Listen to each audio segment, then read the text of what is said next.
Hello everyone. Today we will discuss a very interesting and small topic, circuit filter.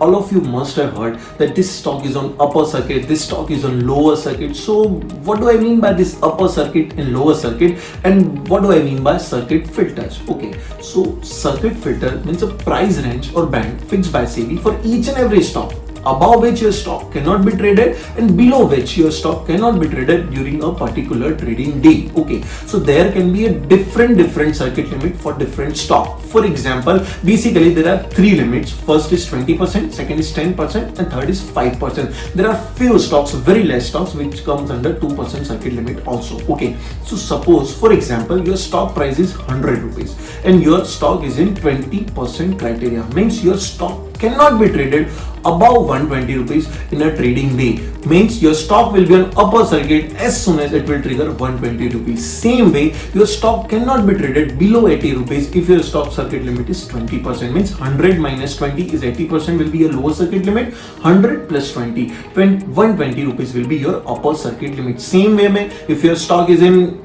10% criteria, if it is in 5% criteria, then the respectively upper circuit limit will be 110 or 105. Okay, now why this circuit filter is required? Okay, if there will be no circuit filter and suddenly if there will be any negative news in stock, then your stock might fall for 40%, 50% and 60% also.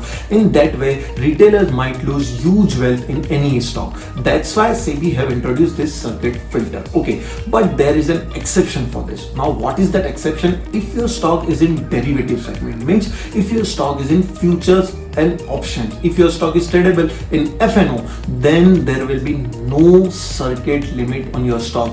Precisely, there will be a 10% circuit limit, but as soon as your stock will trigger that 10%, that circuit will be revised to 15%, and then that circuit will be revised to 20%. Indirectly, there will be no circuit limit if your stock is in futures, means your stock can rise up to 40%, 50%, 60% in a day. But be aware, same way your stock can fall below 30%, 40% and 50% in a day also. So this is how circuit filter works. Thank you so much.